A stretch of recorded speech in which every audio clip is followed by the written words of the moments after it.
Many of us were shocked by the magnitude of the damage done by the Joplin tornado. And while it motivated some people to reach out to tornado survivors, many more didn't know how they can help, and now is your chance. Ken Rosberg joins us today to tell us about his project, Jazz for Joplin.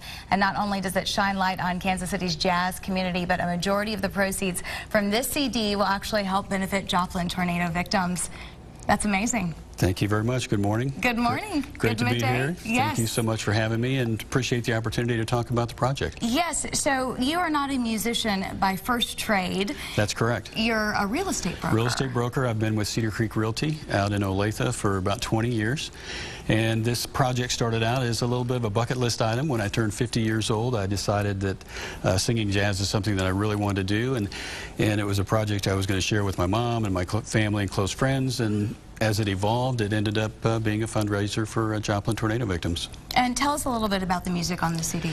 Well, the music on the CD I think, represents the best of jazz musicians in Kansas City. I was very, very fortunate. Danny Embry, a very accomplished guitarist, joined me on the CD along with Mark Lowry, Gerald Spates on bass. Talk a little bit more about Mark Lowry on piano, a rising star in the jazz community here in Kansas City. Gerald on bass. We have Zach Albetta, who has since moved to Los Angeles, on drums, and David Shale on saxophone. So a good group of fantastic jazz musicians here in Kansas City, and I was very fortunate to have the opportunity to work with them. And so what's your role in the CD? Vocals? Just do vocals.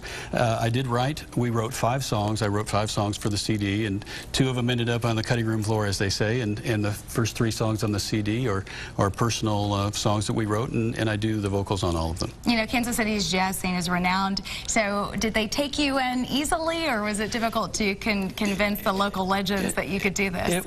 It was a process. Again, when I turned 50, it was a bucket list project, and I eased my way out into the jazz community and started singing at some clubs and open mic nights, what they call jam sessions, and that's where I met the musicians, and some were not so willing to help the rookie, so to speak, the novice, but again, it was about a 3-year process, really, and I ended up with a group of fabulous musicians, and we're very proud of it. And so how did you transition into deciding that you wanted proceeds from this to go to help out Joplin efforts? Well, again, we all live here in Kansas City in Tornado Alley, so to speak, and tornadoes have touched our lives in so many different ways, but this particular tornado was so devastating. The damage was incomparable, really.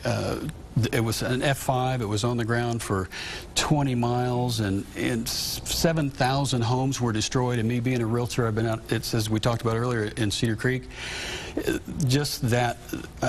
For whatever reason, it just hit me. I really wanted to do something to try to help them and help them rebuild. And Jazz for Joplin, the logo just came to my mind, and I've employed a graphic designer by the name of Kit Lewig in Lenexa to design a logo for me. We copyrighted the logo, and I brought a T-shirt with me this morning as well. Jazz for Joplin will introduce you into the shot coming in and show us this. So where can we get the CD and the shirts to help the Joplin recovery effort? Very easy, jazzforjoplin.com. And you can order a CD. There's plenty of samples. You can sample every song. And there's a picture, not as good as this picture, but there's a picture of the T-shirt online as well, www.jazzforjoplin.com. Well, congratulations on your CD, a personal accomplishment, and helping so many people at the same time. Thank you very much. We appreciate it. Jazzforjoplin.com.